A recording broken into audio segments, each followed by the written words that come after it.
The TARDIS, wheezing and groaning, spiralled through the time vortex, the sound of its movement offset by the faint sound of guitar music, echoing from somewhere behind its battered doors. The Doctor tiptoed around the console, trying not to trip over the long, trailing cable that connected his companion's guitar to the console.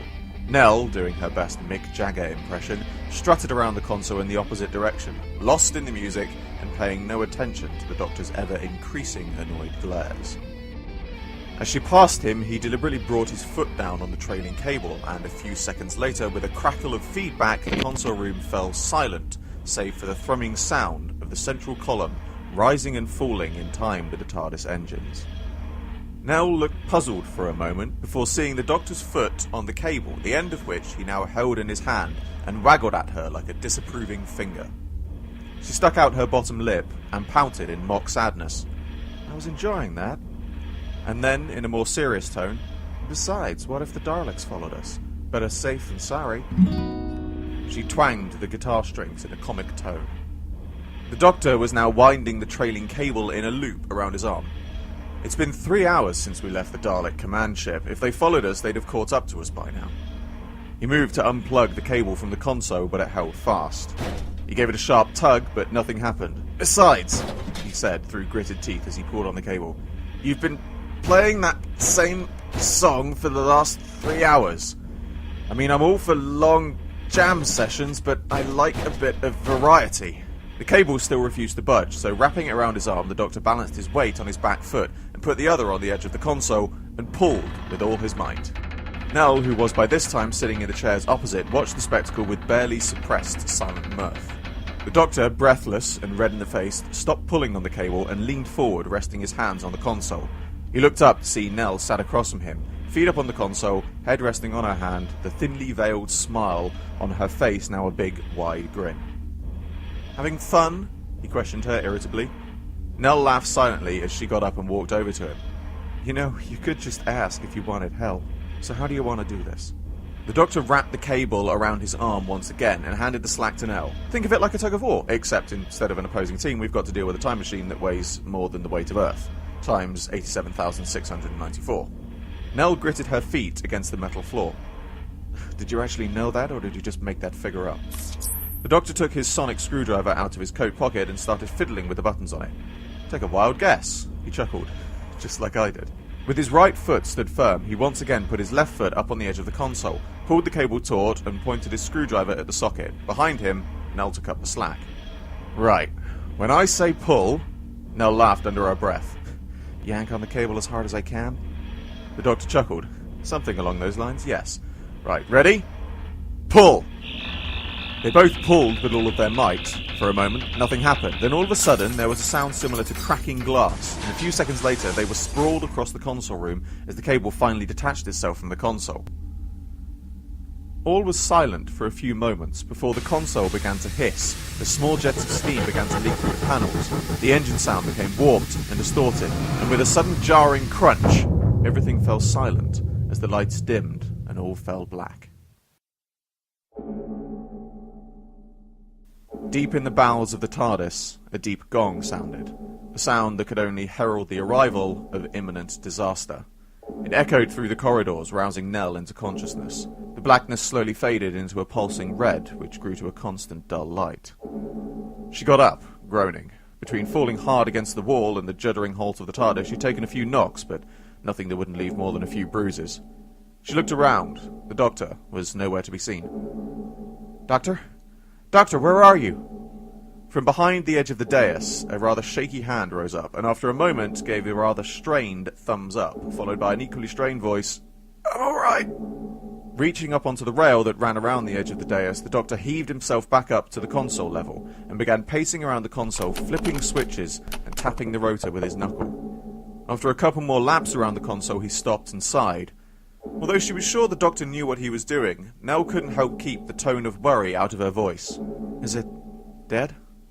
The Doctor tugged at his beard in thought. "Dead? No, not as such. Think of it more as a non-living sleep." Nell looked at the still steaming console before looking back to the Doctor. "That sounds a lot like being dead to me. Is there nothing else you can do?" The Doctor took in a breath through his teeth, before a sudden look of inspiration dawned on his face. He took a step back, swung his leg behind him, and with great force kicked forward, catching the underside of the console with his foot. After a short pause, the look of inspiration disappeared and was replaced by one of intense pain. Nell folded her arms, giving the doctor a look of exasperation. "Did that help?" she asked sarcastically. "No," came the reply after a short pause. She rolled her eyes and asked with even less sympathy, "Did that hurt?" After a slightly longer pause, the doctor, in a more quiet, strained voice, said, "Well, you'd be surprised how often that works. Anyway, I was just getting started." Limping slightly, the doctor walked around the console, one hand running under the edge. Every now and again he stopped, and after a short pause there was a dulled clunk, before he returned to his original position on the other side of the console and disappeared underneath it. Nell, who had been standing back, stepped forward and leaned over the console, peering past the central column, watching the doctor's hand pop up every once in a while, push a button here, flick a switch there, before disappearing again. She cleared her throat, and after this failed to get any response, called out, "So, when exactly are you going to tell me what's going on?" She looked around the console room, still bathed in the low red light, the cloister bell ringing out around them. "What do we do, trip the fuses?" There was a sudden spark, a sharp yelp from the doctor followed by a thud, and then a few choice words which thankfully were masked by the cloister bell. The doctor popped up, rubbing the side of his head, wincing slightly. "Yes, sort of. They're more temporal fuses. If the TARDIS detects the console being improperly handled, then it shuts itself down to prevent it from being misused." Nell raised an eyebrow. "That's actually pretty ingenious," she said, impressed. The doctor pressed a few more buttons, and the persistent clang of the cloister bell lowered to a dull, echoing tone from the bowels of the TARDIS. "It is very impressive. Only?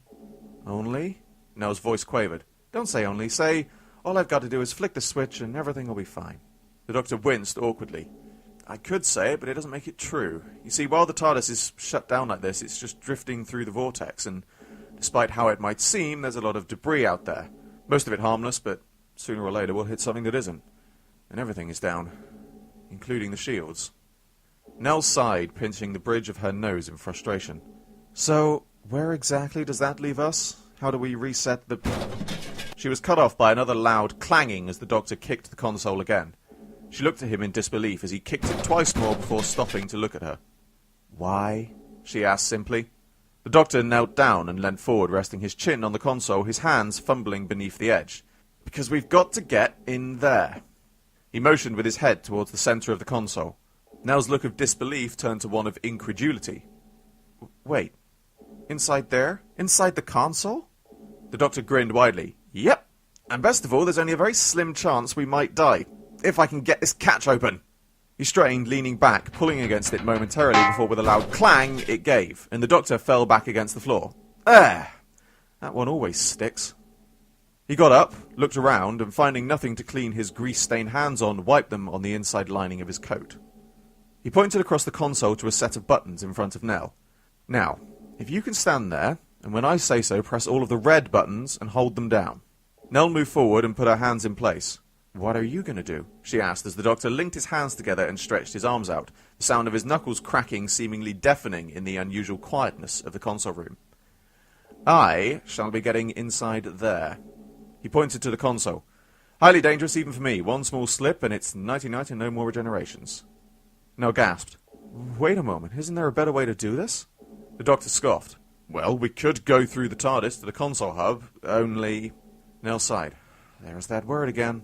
The doctor cleared his throat. "Only I'm not exactly sure where it is now. Just trust me, it'll be fine." And then he added under his breath, "I hope." Nell drew in a deep breath and then let it out slowly. "Well, I'm ready when you are." The doctor fixed her with a piercing stare. "Now remember, when I say so, hold down all of the blue buttons." "Whoa, hang on!" Nell shouted. "A moment ago you said red." The doctor looked thoughtful. "Did I say red?" Nell gave an exasperated gasp. "Yes, Doctor, you said red. Are you sure it's blue?" The doctor grinned. "Yes, absolutely, definitely blue." She replaced her hands over the blue buttons. The doctor looked up again. "Or was it green?" No, definitely blue. 100% sure. Well, 90% sure. Ish." Nell hung her head, sighing deeply. "We are so going to die." She met the doctor's eye, and he gave her a reassuring smile. "Everything will be fine. I wouldn't ask you to do this unless I was absolutely sure it would work." She smiled back. Oh, one more thing, the Doctor chimed up. Be sure to keep your eyes closed until I say so. The light in the console isn't harmful to Time Lord retinas, but humans, well, like they say, never stare at the sun too long or your eyeballs will burst into flames. Nell laughed nervously. I can't say I've heard that one before. The Doctor shivered. Believe me, it's even more unpleasant to witness. He put his hand into his coat pocket and drew out a pair of sunglasses. Just in case, he said, putting them on with a smile. Nell chimed in with a giggle. What are those, sonic sunglasses? The Doctor raised a quizzical eyebrow. Sonic sunglasses. That's the stupidest idea I've ever heard. He tapped the glasses. These are quadrex polarized filters, could even withstand extonic light. He glanced at her over the top of them and gave her a wink. And if you're about to die, at least they make you look cool doing it. He smiled again as he put his hand back into his coat and withdrew his sonic screwdriver out of his pocket, and holding it in his teeth, rubbed his hands together, readying himself. Right. Are you ready? Nell shut her eyes tightly and turned her head away. As I'll ever be. The Doctor placed his hands on the underside of the console and readied himself to push the huge console upwards. Okay. Now, he shouted. Nell pushed down on all of the buttons, and slowly the upper half of the console rose up to reveal a burning white light. Even with her eyes shut tight and head turned away, Nell could feel it illuminate the console room like the light of 1,000 suns burning brightly from behind her eyelids. The Doctor, meanwhile, pressed his sunglasses into place and leaned forward into the bright light. He reached out his hand deep inside the mass of wires inside the console until he felt the familiar switch box. Taking his screwdriver out of his mouth, he pulled the box towards him with one hand and pressed the screwdriver against it with the other. The red glow faded, and along with the cloister bell, slowly but surely the lights flickered back on. The bright white light pulsing with a blue tint, and the sound of the time rotor slowly began to thrum again. Can I let go of these buttons yet? Nell called. Not just yet, keep it open a little bit longer, the Doctor replied, as he put the switch box back down into the centre of the console.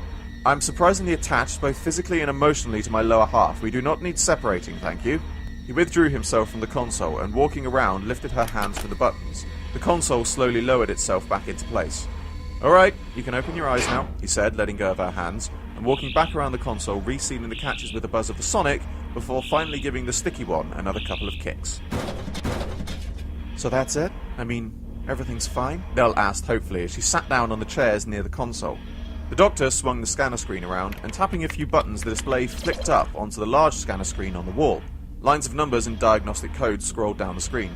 It all looks good to me, said the Doctor, clearly able to not only read at great speed, but also make sense of all the data. Now, let's see where we are relative to the vortex. He tapped a few more buttons before a date appeared on the screen. 24th of December, 7342, he read aloud. Christmas Eve? Nell said with a smile. The Doctor flicked another switch, and the data flickered off the screen and returned to its normal spiralling web of symbols that usually filled it. I wouldn't get your hopes up, the Doctor said dismissively. The 74th century was a bit like the reverse Dark Ages. Science took over and they kind of abolished Christmas for 100 years. Nell looked disappointed before her face lit up again. Well, why don't we celebrate Christmas here? In the TARDIS? The Doctor scoffed. No, thank you. She playfully hit him on the arm. Don't be such a Scrooge. Come on, you told me you had loads of Christmas decorations in storage. Which one was it? The Doctor looked up at her and shivered, his skin crawling. Storage 4, he said uncomfortably. You can go there if you want, but I'm staying here, thank you. I've not been in there since... Well, let's just say there was an infestation. I think it's clear now, but... Yeah, I'd rather not, thank you. Nell sighed and rolled her eyes. Fine, she said stubbornly, and marched off towards the adjoining door. I'll get the decorations while you find us a suitable tree. And with that, she disappeared into the TARDIS. You know, she won't be happy if you get pine needles and tinsel everywhere, the Doctor called after her. Shaking his head with a grin, he walked around the console, flicking switches and pressing buttons. You know, old girl, he said, fondly placing his hand on the rotor, watching it rise and fall. It's been a while since we celebrated Christmas. Maybe it's time. He typed in the coordinates for a particularly verdant pine forest that came to mind, and pulled the helmet regulator. After all, he mused, what's the worst that could happen?